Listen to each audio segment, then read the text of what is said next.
Hello and welcome to another bad review. Today we are looking at Razorline First Cut. This is a special preview issue.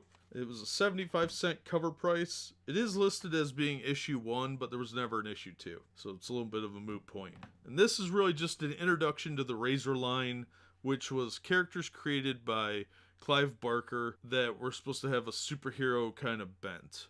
They didn't last real long. I think the longest lasting issue run was 9 issues. We're going to look at all of them. I have every issue, I believe, of all the titles. And this covers an introduction to 4 of the major titles. It does not cover Harrowers, Riders of the Abyss, but it does cover Hokum and Hex.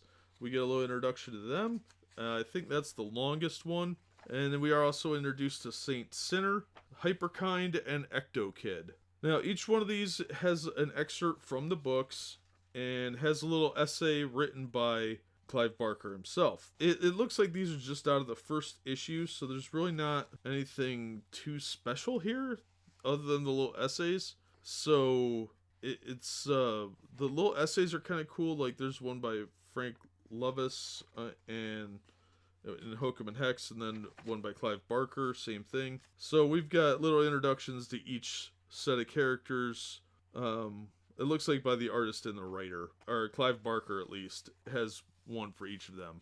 So this will be kind of a short review because there's not much to go over. It just gives kind of a little bit of background character that or information that you would get from the first issue from reading the book anyway. And then there's a little afterwards by the consulting editor Malcolm Smith and the editor Mark McLaren. So it's really just to advertise. It was only 75 cents. The books were a little bit more expensive than that. So the first issues had embossed covers or something fancy like that. I think one of them was glow in the dark. I'll know more when we actually get to those to review them. So yeah, this just introduces the characters, but if you're a completionist and you want to collect all of the Clive Barker books, you'll want to get this too because of the little essays by Barker in them that introduce and set up the scenario. It does have an approval by the Comics Code Authority on it, so there's nothing too sketchy. It was a little controversial at the time. For 1993, there was still a little bit of the like, ooh, it's comics or kiddie stuff, so this might be scary or booga booga or something.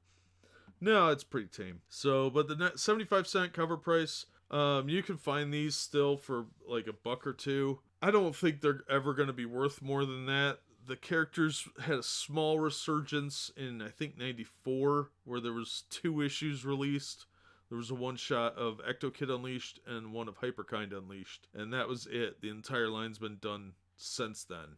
But we'll cover more of that in the Universe Overview episode. As far as Razorline First Cut, it's really more for the diehard collector. Or if you're thinking about getting into the series. Because there weren't that many books, it'd be fairly reasonably cheap to pick them all up and track them all down. They're not that hard to find anymore. I've seen them on eBay. If I hadn't had them with this collection that I bought, I don't know if I would have sought them out.